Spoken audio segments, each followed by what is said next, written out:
Hey guys, welcome back to more neighbor stories. In this video, an entitled psycho Karen neighbor attacked my 70-year-old grandma for being Asian. My grandpa then taught her a lesson. Here is what happened. Let's dive right into the video. So for context, this did not happen in the United States, in case you were wondering. I, 16 male, live with my grandparents. They are both in their 70s and English is a second language for them. Next door to us is a nasty racist Karen that loves to spout insults towards my grandma especially, since she is always outside tending to her garden and Karen can just shout at her over the fence. It infuriated me to watch my grandma get called names and insulted when she could barely understand what Karen was trying to say to her. Most of the comments were just microaggressions and playing off of stereotypes, old ones too, asking my grandma when she was gonna open her eyes all the way or making fun of her accent and broken English. Now, my grandma was a saint and always wanted to share the vegetables she grew with the neighbors. I told her multiple times that Karen was nasty and we should not try and give her anything. But my grandma insisted and gave her fresh tomatoes and squash despite the insults. And yes, my grandma did know that she was getting insulted by Karen, but she told me that sometimes it's good to be nice to people that are not nice to you, because it might rub some kindness off on them. My grandpa is not exactly the same peace-loving person my grandma is. He is a veteran and fought in a war. Karen does not see and gets to insult him as much, but when she does, he spits it right back at her, calling her ugly both inside and out. I wanted so badly to just go over to Karen and beat her up, but it wouldn't do any good and probably get me in trouble and make my grandparents look bad. So I sucked it up and just watched as Karen was mean, and then the pandemic hit and every racist in the country decided that it was perfectly fine to attack Asians. Karen jumped on that bandwagon and her words got even worse. She started directly blaming my grandma and saying that she was going to get sick because of us, that we should be arrested and locked away because of it all, screaming that we should just go back to our own country. For the first time, she went past her side of the fence and onto our property. She got right in the face of my grandma, and before I could even think of doing anything, my grandpa came running out of the house and got in between the two of them. I had never seen him looking so angry as he stood tall and puffed out his chest at Karen, just daring her to make a move. Instead of her plan to hit my grandma, she now opted to shove my grandpa as hard as she could to the ground. His age made that possible as he stumbled and went down. Karen then wasted no time and attacked my grandma physically, screaming that dirty Asians like her shouldn't be in her country. But I swear, as soon as he hit the ground, something inside of him must have switched on. The years of army training and fighting just kicked in, and within 10 seconds he was back on his feet and punched Karen right in the face. She hit the ground hard and was knocked out cold. My grandma was more concerned about his fist than about what might have happened to her. I was busy calling the police and telling them what happened. Officers came, and due to their limited English, I had to translate everything. Plus making my own statement about Karen coming onto our property and attacking us just for being Asian. They were not exactly thrilled that my grandpa punched her, but a couple couldn't hide that they were impressed by him still having that in him. Karen was gonna be arrested once she went to the hospital and got treated, since she was actually still out cold on our grass. The police also told us that it was happening more often now and they hated to see this kind of racism and violence emerging. We were actually also with two neighbors who heard the commotion and saw what happened, telling the police and confirming our story that Karen was the one who started things and my grandpa was just defending my grandma. Even pointing out that my grandma is the nice lady who gives them free vegetables. The charges they arrested Karen on are assault, battery and a hate crime, since people could hear her saying the nasty things before she attacked. Grandma was concerned that Grandpa was gonna get arrested and was clutching him even after police confirmed that he was just defending himself and was not in trouble. When the question came about pressing charges, my grandparents both wanted to do that. Even my sweet grandma had seen that the Karen was nasty to the core and needed to get in trouble. So then we went down to the station and they had statements taken again, but this time with a certified interpreter just to have everything official.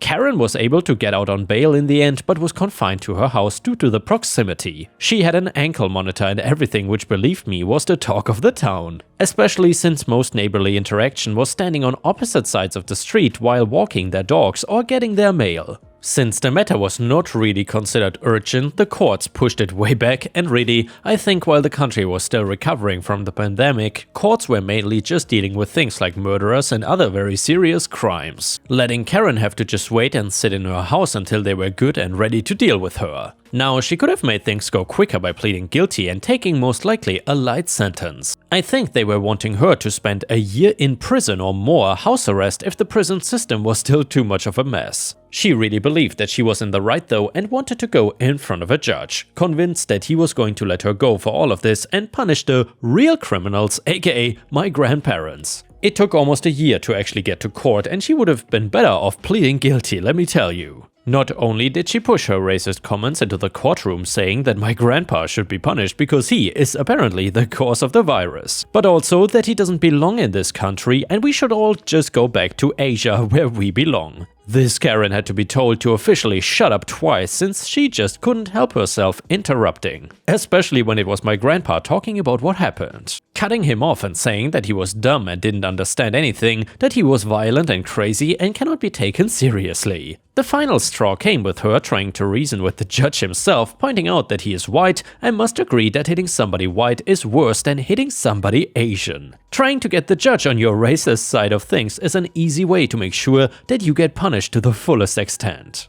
I was biting my tongue so hard to stop myself from laughing at the stupid things she was saying. As far as we know, she is still in prison and I don't think she's coming back here even when she does get out. Her home was empty and ignored for months as the grass was overgrown and the place was falling apart. The city actually claimed it as abandoned because I guess somebody was meant to take care of it for her and then didn't. Also, no taxes paid either. Finally, the house got sold at an auction for probably a fraction of the price she paid and we got new neighbors. Much nicer than Karen, and you can be sure that when they moved in, my grandma gifted them a basket of stuff from her garden, which they seemed very happy about, and the mother of the family even asked her for tips to start her own garden. And the next set of stories are from an Ask Reddit thread called "What is your best? My friend is dating a terrible person and nobody can get through to them" story. So my fiance's best friend, let's call her Nicole, dated a guy a few years back. Let's call him Chad. Chad had a problem with drinking and drugs and would come home loaded and beat her on a regular basis. Nicole herself had a problem with depression and drugs, although always working to better herself,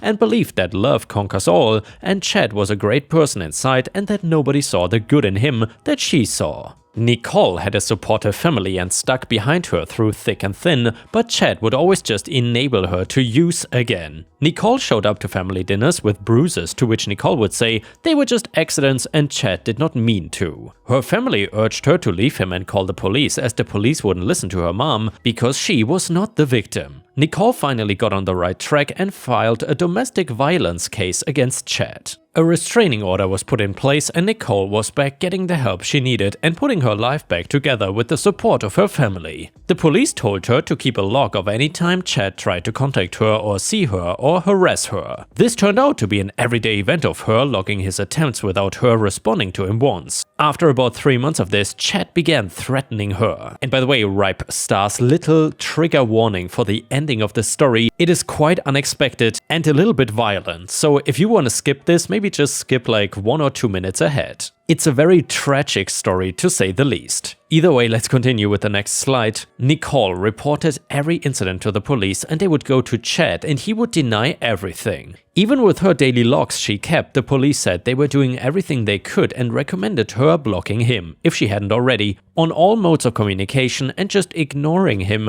until he lost steam and got it through his head and went away. Then one day, Chad showed up effed up one night to Nicole's new apartment. She had moved 3 times in the past 6 months and killed her. His defense was that he was effed up on drugs and needed help, so the court did not give him a life sentence. Since this incident, my fiancé and Nicole's family have worked for years and finally last year got a law put into effect that requires repeat offenders of domestic violence to wear a 24-hour GPS monitoring anklet that would work with an app to alert the victim if the offender came within a certain distance and automatically send the police if less than 1,000 yards away. This of course does not bring Nicole back, but we can only hope it helps prevent another family having to go through what Nicole's family had gone through. Edit: I was not directly involved and this happened before I was in the picture in 2012, so I got clarification.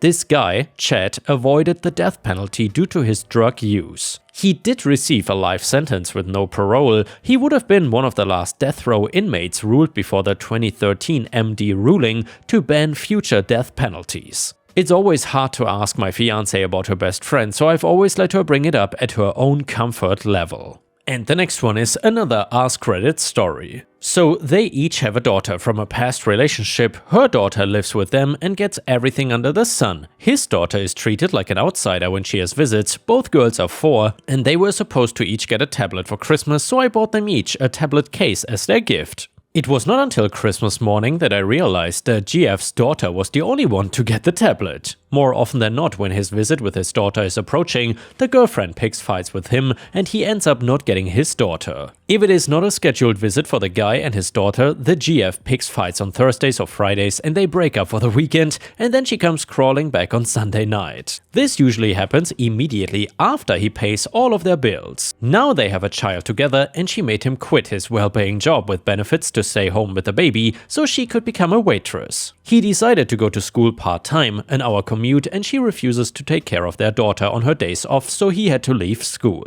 I have also recently learned that even though she gets $1,100 per month in family allowance plus her pay and tips and his parental leave, they never have any money for their baby, and I've learned the reason for this is that she has a coke habit. He, by the way, is my brother, and when I try to explain things to him and tell him that he needs to get out of there, he fights with me and calls me crazy and that I'm the reason for all his stress. Update: I had no idea my comment would blow up like this. To be honest, he has beaten me down mentally so badly about it that I started to believe I was over-exaggerating. About the coke habit I mentioned before, I should have said the reason is an alleged coke habit. The person who told me this is best friends with the girlfriend's ex-new wife, and I literally just heard it for the first time a day ago. I'm the aunt, by the way, not the uncle, and my involvement has to be limited at this point. I am 30 weeks pregnant and high risk after a traumatic birth with my second baby that led to mental health issues of my own, which I'm treating, so I need to keep my stress level as low as possible. By the way, to everyone saying CPS needs to be involved, he only sees his daughter 50 hours out of the month, if that. It may be hard to believe, but he used to be a great, very involved parent until he met this girl. She slowly started to isolate him and use different tactics as to why he couldn't have his visits. It started with him convincing him that he didn't need his own car and then refusing to let him use their car to take his visitation. She is actually extremely abusive with him, mostly psychologically, and although that doesn't excuse his behavior with his daughter, it is hard for him to see his situation from the inside. By the way, I've tried many times to help him understand how effed up all of this is, but as of right now,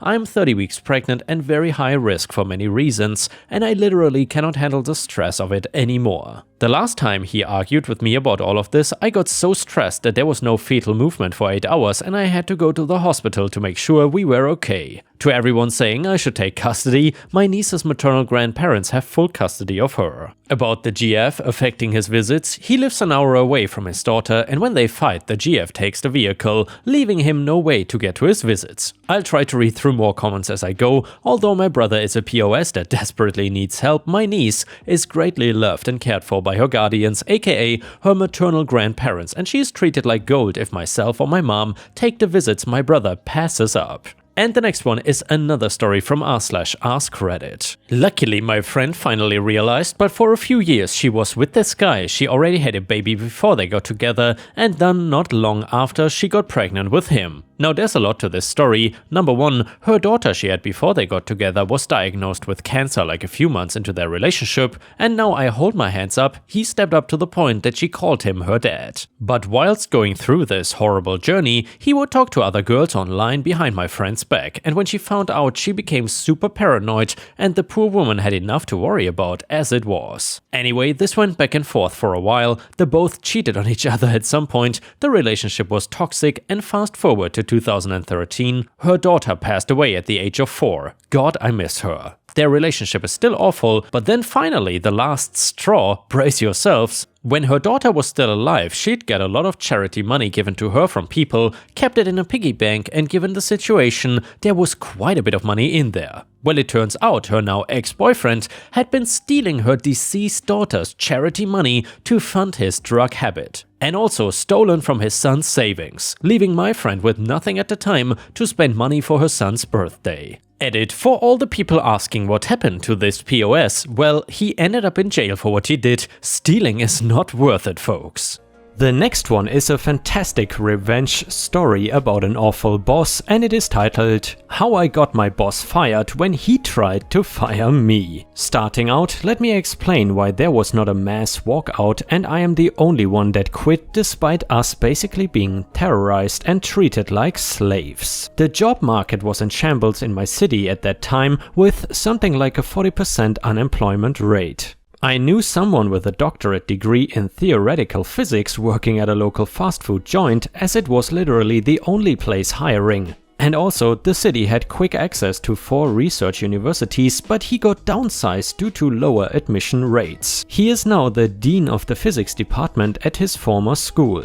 To quit any job, no matter how bad, was financial suicide and a guarantee that you would not find a new one. I always worked customer service, food service and hospitality since I was 14. At 24, I decided it was time to find a job with benefits and potential for career advancement. So I took a job stocking shelves overnight with a global monstrosity that started out as a mom and pop store. I felt right at home. I worked hard and constantly took the worst jobs and the worst days off to make sure I would be there on the weakest staffing days to rub elbows with management. If there was anything that occasionally came up that no one on the shift was trained to do, I would come in on my day off without pay to get trained how to do the task, like keys, paint, accounting issues, etc., to become less disposable and more versatile. It worked, and 10 months in, I found myself with an offer to promote to low-level management starting January 1st. Starting the weekend before Thanksgiving, the overnight manager started to understaff shifts to preserve his end-of-year bonus, and then acted surprised when people called out. He would then bully us into staying over with threats of write-ups for not finishing our assigned stocking tasks.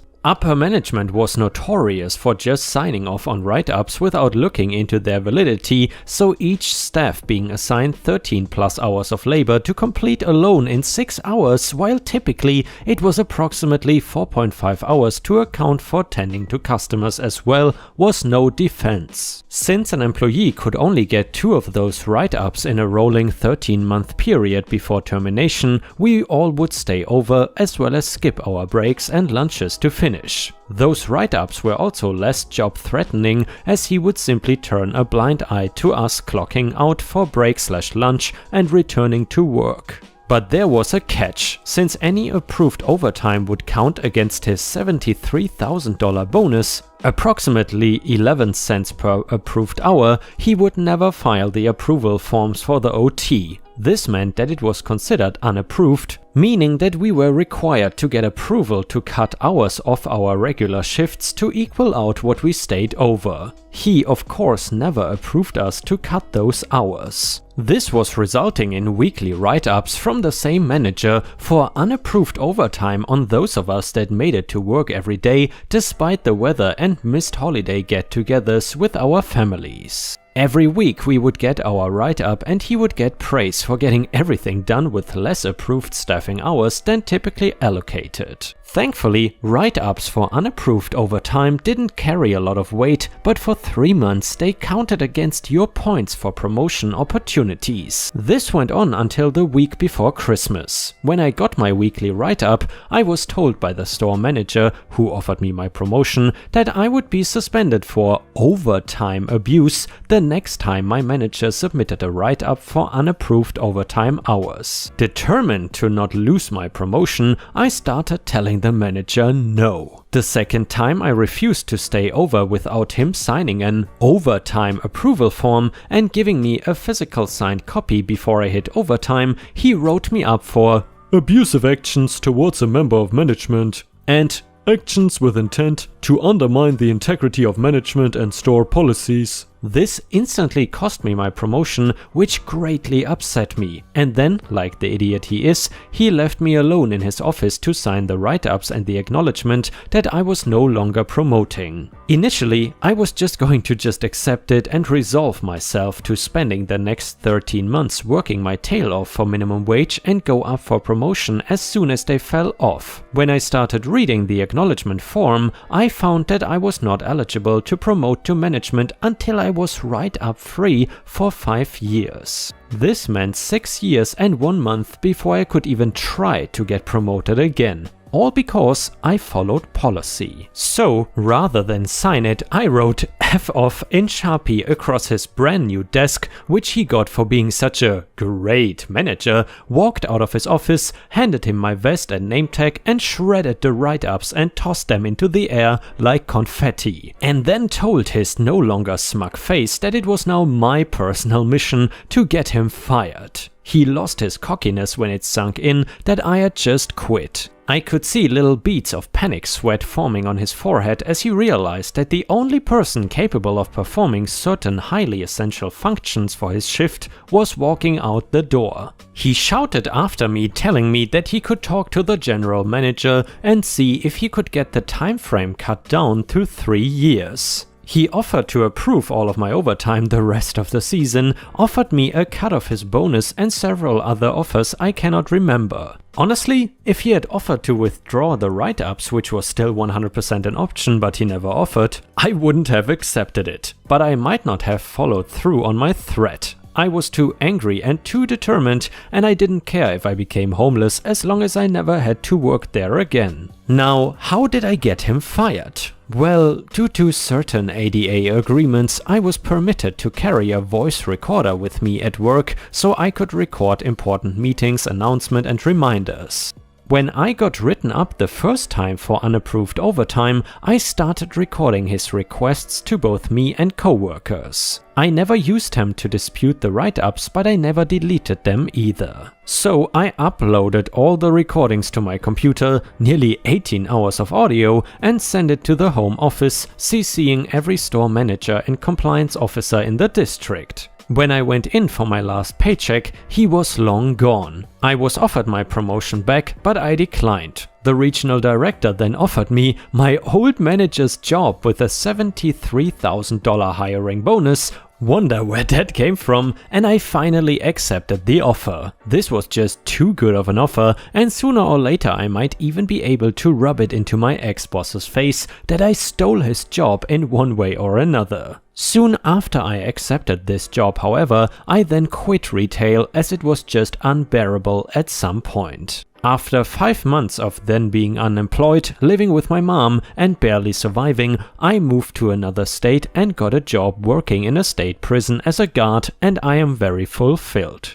And yeah guys, if you cannot get enough of my content, please don't forget to check out my podcast by searching for Ripestories on all major podcast platforms such as Spotify, Apple or Google Podcasts. Furthermore, you can find bonus content by going to patreon.com/ripeyoutube or by clicking the join button here on YouTube. For a small monthly fee, you will get access to dozens and dozens of exclusive videos you won't find anywhere else. Thank you so much for watching, and I hope to see you again tomorrow.